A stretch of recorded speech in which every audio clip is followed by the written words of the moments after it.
Good evening, my name is Estee, and as you know, the Private Property Gang brings you amazing content every night this week.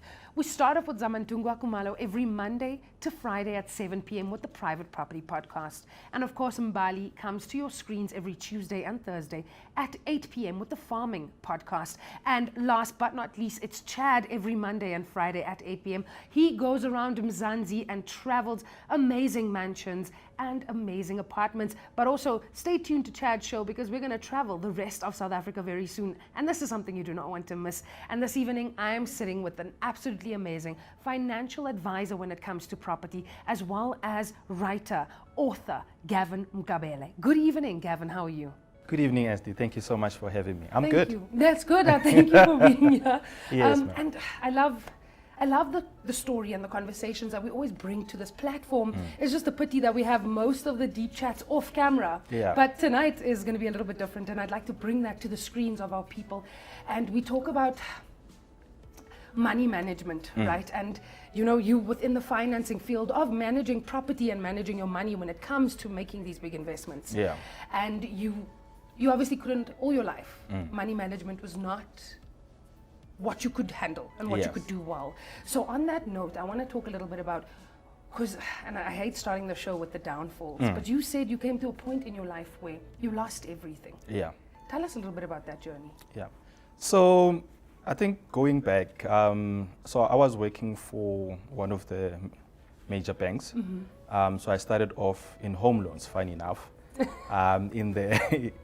I started in the cancellations department. I went to credit. So I was that guy that called you to say, hey, look, your house is about to go to the under the hammer, so to speak. And the funny thing about it is that I used to get the repo list every week. But I didn't know about this property investment thing. And I used to like, guys, please stop giving me these things, you know. But I didn't know. And at the time, the repo list had everything you need as an investor. It had the account number, it had a name and surname of a client. It had the outstanding bond amount, and back in the days, the banks will sell or will auction the house for the outstanding amount, and it had an address and the telephone number. So it was easy to really get in there. But so it started there, and then, but I got into financial difficulties, and my financial difficulties really started on when I actually went in and got a lease agreement. I signed a lease agreement when I just started working. Lease agreement, it was a girlfriend, and she didn't earn enough. She didn't have a good credit profile. I did, just got permanent staff member, bank, signed the contract. I didn't know about the lease agreement, and things just went sour. She didn't pay. I ended up now taking credit cards. I got into revolving loan, and that sort of snowballed. And you can imagine when you're just starting to work, and then all of a sudden you are now introduced to debt, but not good debt. And everything just spiraled out of control. Fast forward, resigned at the bank, started a business, business fell apart, and that's where everything just went under. I lost everything. I was engaged at the time, just got a new baby, and I was just depressed. How did you come back from that though? It took me a while. It really took me a while because, through that transition, I went back home. Luckily, I had the family that I have that were very supportive. But I think for me, that was a turning point because throughout that journey while I was down, that's where I started, loving the whole aspect of personal finance. The book itself, the first book that I wrote, came there. I mean, I wrote it while I was really down, funny enough, but it was more around the stories, how I got there. And I was talking about how I'm going to get out while I'm still there, but it was all about, starting to understand what, wealth creation is, what value is. And through that, I started to pick myself up. I got a job, I was like, look, get a job, pick yourself up. And that's how, gradually, things started to turn around. And did you, obviously you've gotten yourself out there. When you were writing this book, did you take your own advice, like in the moment? Not at the time, because I was down. How do you, take yourself? And for me, I always say that period was a famine period, because nothing came right. Every time I would do something. I mean, I did everything. I cooked, Yeah. mkhodu, I sold stuff, and nothing was coming right. But you know, just when I was just about to give up, and yeah, I got my first break, and things just turned around from there. But it took me a while Of to course. understand, because sometimes things happen, or you start writing. What I've seen is that you start writing stuff that you don't even know what you're writing about, Exactly. and then all you know, how, you know, I wrote all of that, but actually there was a Yes. message behind Exactly. it, and yeah, And you so- kind of have to look back to see the message, Exactly. because you're Yeah. right. Once you're in that space, in that spot, and you spoke a lot earlier about like depression and Yes. being in this very dark Yeah. place at the time. It's hard to Yeah. take your own advice. It's hard to Exactly. read what you're writing and be like, "Oh, Gavin, then do Yes. it." Yeah. You're writing these things, giving people advice, but it's You don't so do hard. it, You yeah. can't do it. And your book is Financial Planning for What? yes. So yeah, Gavin, financial planning for what? We want For to why? know. Yeah. Why? Yeah, I think, you know, obviously when I thought about the title, and when we always talk about finances, you know, people always, but for what? For what? Why should I plan? Why should I budget? Yeah. You know, why should I invest? So it was pretty much taken from that context. Okay. And then when obviously you take it from there, and when you read it, it becomes a total different story. Of course. Then you start to understand why liquidity is very important. Why should you save? Why should you invest? Yeah. You know, and then from there on, it starts to build up, because that's the basis. You know, I always say that the way we sell financial literacy in this country, and I think nje around the world, I feel that is flawed, because we always, especially in this country, put savings as the in thing, like it's the thing. Yeah. I remember when I started working, she's like, you need to have a 32 days account. Yeah. And then I'm like, okay, now you realize like a 32 days account was not really investing. You know, 'Cause it was yeah, not. yeah. Yeah. So, but everybody was doing it. It was like, We're if still doing it. you've arrived, you have a 32 days account, you are the man. You know, Yeah. only now when you're old you realize, but man, that wasn't really it. Eh? yeah. It's not investing. You just get 4% below Exactly. inflation. No, Yeah, it's but we not. just did it because we wanted to feel like, okay, we're Yeah. not spending our entire salary. Yeah. We are saving. Yeah. Because you're right, we're taught to save. Yes. And just in the show before this, I spoke about, because I was reading a case study, right? And they were talking about how South Africa is in a pandemic, but Yeah. a pandemic called financial illiteracy. Yeah. Because we're illiterate when it Yes. comes to finance. Yeah. And that's lot. Yeah, and that's why we Yeah. have these chats. And I want to go deeper into that book, Financial Planning for What? Yeah. Because you say that you write in a way where you share stories. Yes. And I'm very big on real lived experiences. So Yeah. give us a moment, a story, a time where you felt that, no, we need to fix our financial literacy around this Yeah. country, and even within your own circles. Yeah. I think it actually started when I started to understand about, you know, issues of like property investing, because I wanted to learn more. What is this property investing? OPM. What is this OPM? Yeah. You know, and then you start to understand, man. There's the exposure aspect of it. We know we're not exposed to a lot of things, because if you look at our communities, you look at our backgrounds. It's again, you go to the 32 days account. My mom doesn't know about, you know, investments. Yeah. I mean, right now I just bought a house for investment, you know, and I'm like, what's this for? Like, no, there's a tenant, you'll run it, and then so that I don't have to give you money. You know, Right. this will be Your your money, money. your monthly amount. Yeah. And these are the things that they don't know, you know, because they didn't get that from their parents. Exactly. So we also don't know about these things, even with all of the information that we have, and which is sad, you know. So, but I think my turnaround was when, through that journey of, you know, trying to pick myself up, and then obviously you start to read, you know, books like your Robert Kiyosaki's, and you start to understand, man, there is actually There's a method to there's a method. Yeah. It's not just people wake up. You know, there's a transition that you need to go through. You need to know, okay, now I make 100 rand. How do I multiply that? You know, how do I bring value? Yeah. For example, like if I these days when I talk about personal branding, that has a big thing around making money, because your name is actually a very, very important currency. You're a you know, brand yeah, you yourself. are a brand yourself, Yeah. and then money follows you.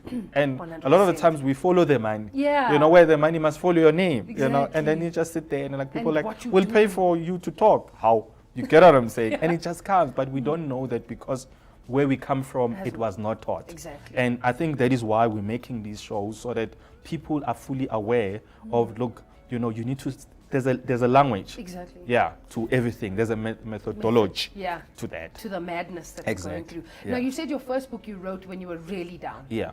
Your second book, Yes. can we expect a different... Yes, that one is gonna be fire. A very Fire. hot. Tell us about that one. Tell us, Yeah. first, before you tell us about the second book, Mm. why did you decide to write? Why did you decide to put your stories in a Yeah. book and share it with the world? Yeah. I think the second one is actually also very, these books, they come very strangely. Yeah. So the second one came actually last year. Okay. When COVID started. Yes. Yeah, so when COVID started, I remember the first lockdown. Like the first 3 weeks, I was paralyzed. I didn't know. I think I felt like a lot of people, I felt like the world was coming to an end. Yeah. I mean, I deal with property. Who's going to buy property? Who's going to invest in property? I just felt like the world was coming to an end. And then after 3 weeks, I just sort of like shut down. I didn't listen to the news. I just like, okay, you need to bring yourself up. Right. And the first thing that I started to realize that when people were locked down, so they were at home. Exactly. What did they do at home? They were on the phone. What did they do on the phone? They consume content. So I said my content needed to be consumed as well. Yeah. So I started being aggressive in terms of writing. So I would write about budgeting. I would write, don't worry, we are in this thing, it's going to be okay. Right. Started writing about property, different types of property, how to finance it, So obviously people are at home and they're consuming and all of yeah. this. And people started to say, preach, brother, amen, amen. I'm like, okay, so there's something there. Yeah. This amen thing. So I'm preaching. So give financial sermons. Sermons, That's how yeah. it come on. Okay. Yeah, and then I sort of coined a logo there. Yeah. And voila, Here you the are. branding started. And then I started posting Yeah. almost every day around different topics, budgeting, financing, relationships and finances. And then, of course, then people started following me like that. And that's how the book came about. And my next question was actually going to be how you've seen your books change people's lives. Yeah, it's been amazing. I think obviously looking at the feedback that I've been getting, and as I said, the first one pretty much I was writing it for myself. Right. And just the feedback that I've been getting to say, Kevin, like for example, I talk about the 2-account system there, whereby I realized when doing research that a lot of the times we get into financial troubles because of having one bank account. Because if you check that everything comes in one bank account, that's where we even have debit order anxiety, I call it that way. Yeah. But if now you split your accounts, but obviously first thing you need to budget, Of understand what's coming in, your fixed expenses, then you have a surplus. Right. Surplus, then you split it, then you have savings, Savings. liquidity, investments, and then you have an entertainment account because that's where the money comes out. Right.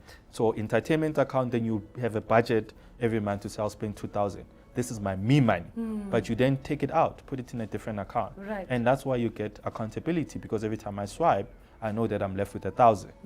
So then people say, Kevin, I did that. Wow, it changed my life. Oh, wow, I started to budget. I started having conversation with my spouse. Or, I have a chapter around maternity, how to plan for maternity. Okay. Those are the things that we don't think about. But Exactly. you just have a baby and like, the baby's very expensive.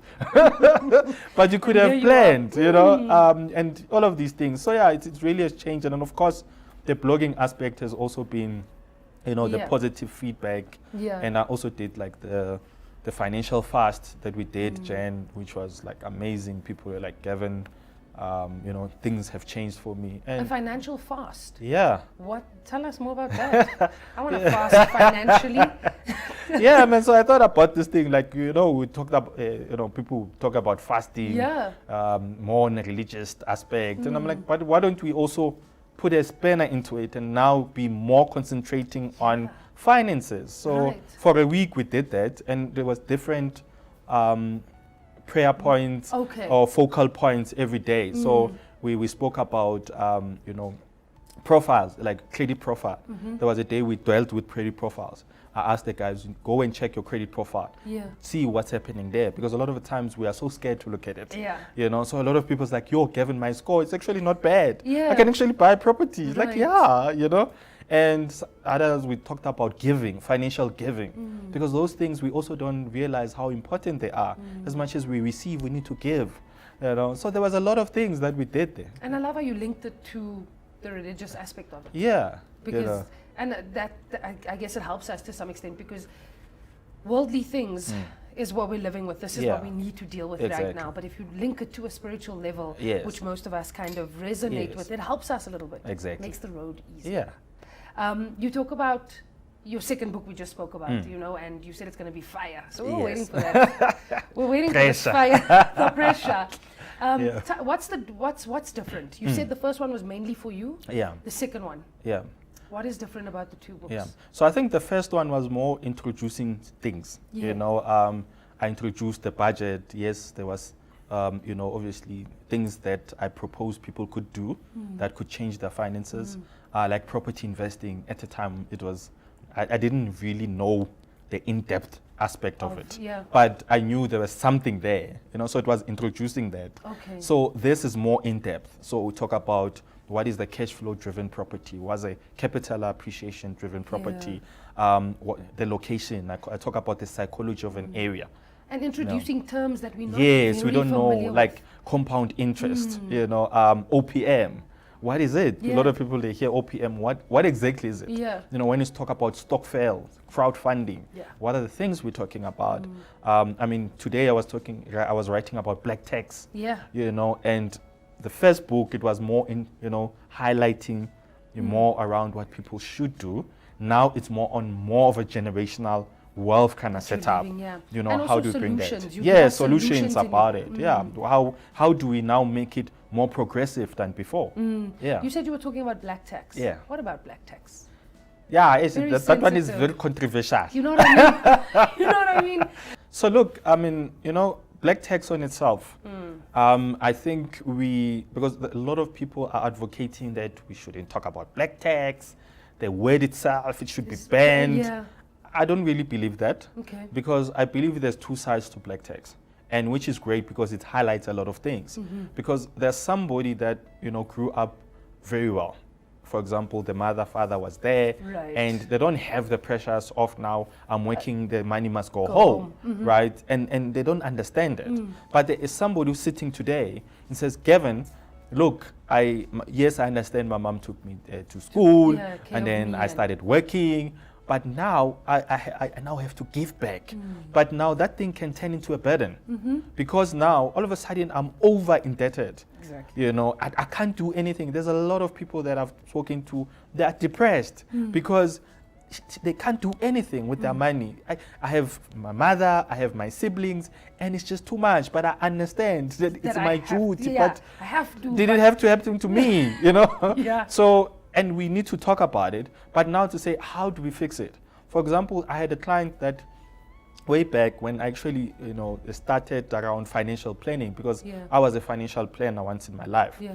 And he came to me and said, Gavin, I can't save, I can't invest. Why? Because at home, there's certain things that I need to take care of, and it's just getting too much. I'm like, okay, let's come up with solutions.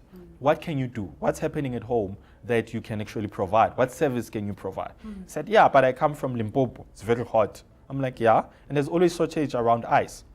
I'm like, okay, why don't you get an ice machine?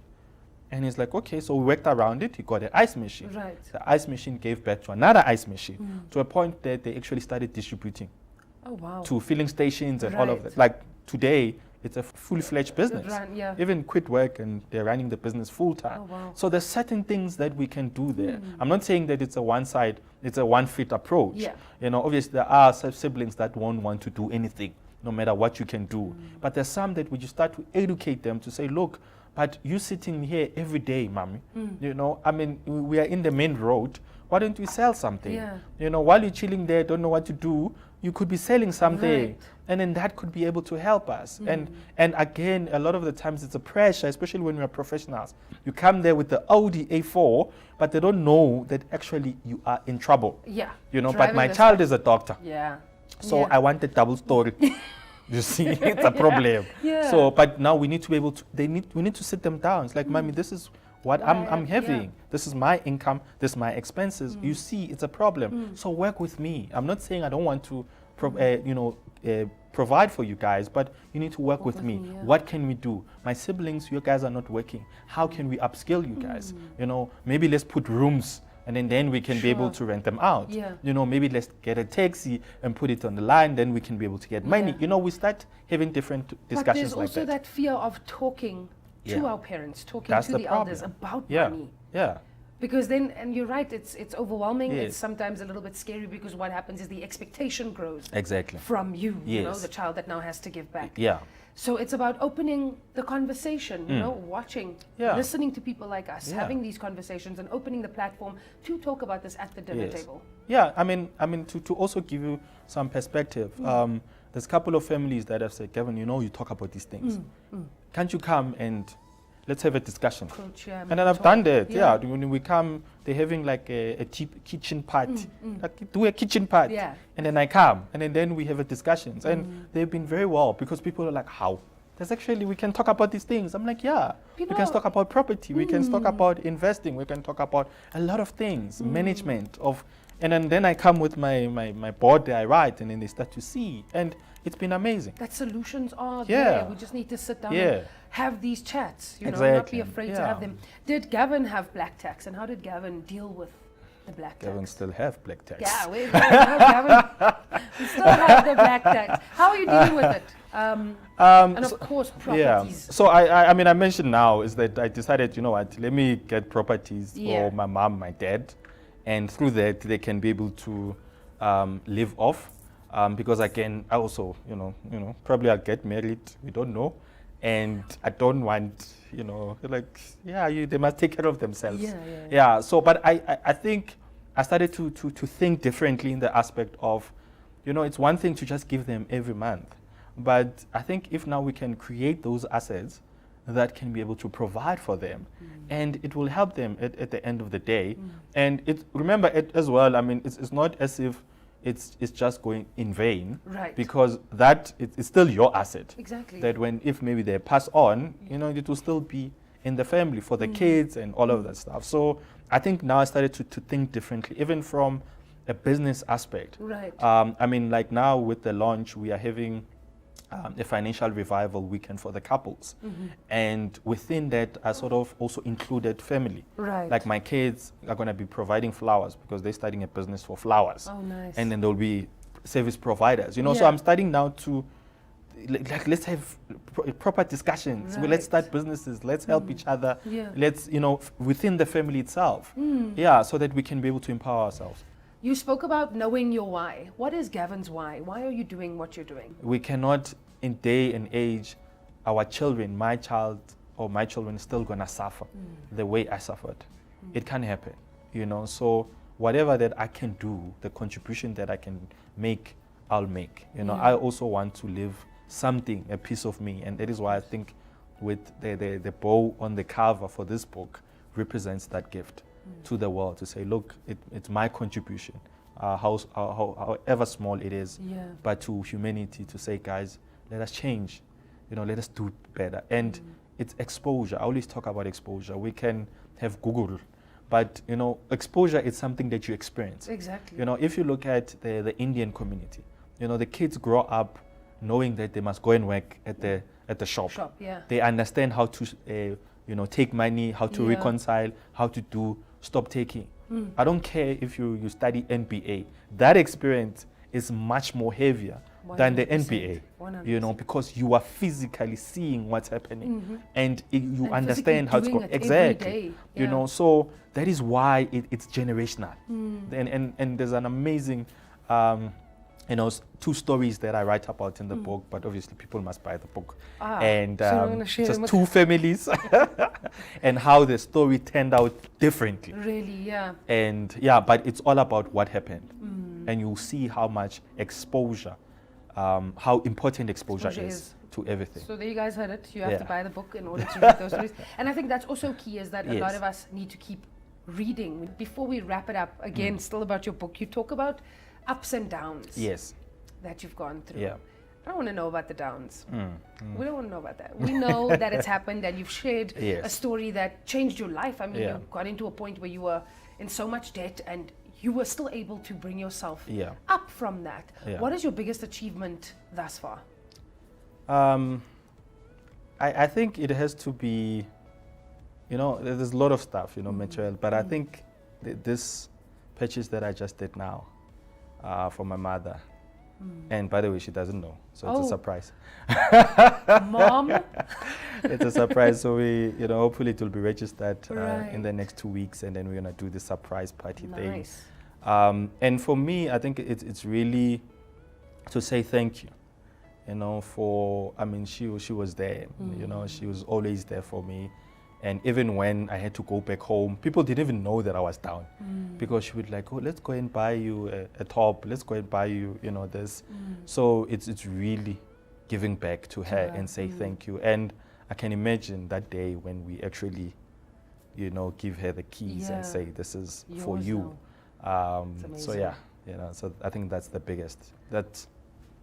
Biggest achievement thus far, Ever. and that's amazing. Yeah. And that day is going to be nothing short of Yeah. spectacular. You need to Yeah. send us a nice video. Yeah, no, it's gonna take her to massage the day, and then surprise. it's gonna be like a thing. Yeah, it's gonna be a thing. That's amazing. I have Yeah. one more question. I usually do like a little surprise question. Yeah. I'm going to read it quickly. So, a famous motivational speaker, entrepreneur, South African guy, probably know who I'm talking about.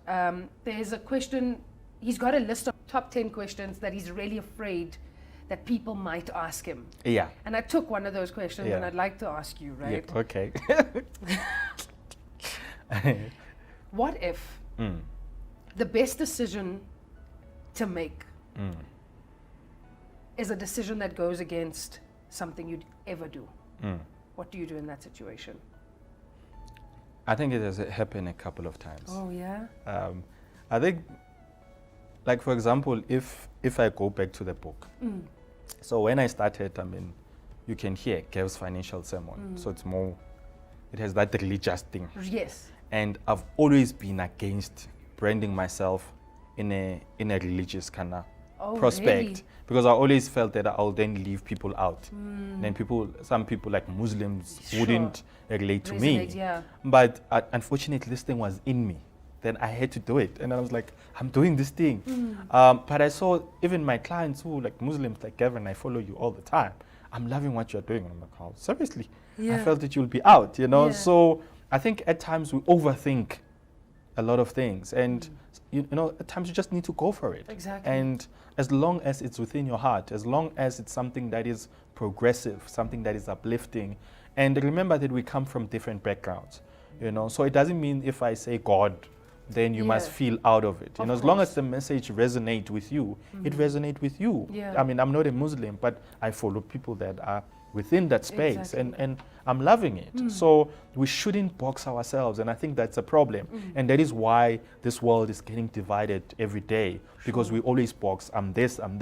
We are South Africans, but we need to acknowledge we come from different Yeah. backgrounds, and let us appreciate that, and let us learn from that. Exactly. And this world would be a better place. And this conversation went so well, because I'm just thinking about how, like, I look at you sitting here and I'm just like, you still are learning a little bit more every single Yeah. day. No one can be perfect at this thing, right? And I love that you're sharing and educating this knowledge with other people, younger people. And just before this, actually, we spoke about being humble and humility, that Yeah. we need to always try and remember and to tap into. And you were talking about how, people come to us every day looking for jobs. Yeah. But the mere fact that people want money, we Yeah. need money to Yes. survive. The mere fact you were saying someone didn't want to pick up a broom and sweep, Yes. or take a mop and Yeah. mop the floor, but you want money and you want, so again, back to the thing about humility. So I want to find out from you, Gavin, Yes. just as we close this off, how important is humility for Gavin? It's very, very important. And I remember I think it was 2 weeks back, or last month. So I posted something where I said, what I do it from my heart, And there's something about writing that people can pick up the emotions. And I wrote that, and one of my clients said, Gavin, you know what, actually, if you were not doing it from your heart, I wouldn't be your client. Right. I'm like, but how do you know No. that I was talking? I was like, she's like, I can read between the lines. And a lot of the information that you share, you don't have to share. Right. It's a lot of people would charge us for that, but Yeah. you share it. So, and that can only show that it comes from the heart and humility aspect of it. So I think that's where we need to start understanding. And for me, that's why this building Gavin as a brand Is and as you know, emotional as I am is very important because I want people to tap into me, not something else or somebody else. It's just as raw as I come. Yeah. And it's very difficult to do that because at times of my family, some people would like calling Kevin, why are you telling people that you're going for counseling? but you know, maybe somebody is scared to do it and maybe they can, you know, love that. Yeah, so them. why not? Yeah. Yes. And that's exactly where I want to end it off. And this is just a little quick question to the viewers watching. Take this time now and find out what is your brand. You know, how are you going to carry on with your journey through life? What is your brand? What are you offering the world? What is your purpose? Thank you so much. As you know, we're live every Wednesday night at 8 p.m. We'll see you guys again next week. Take care.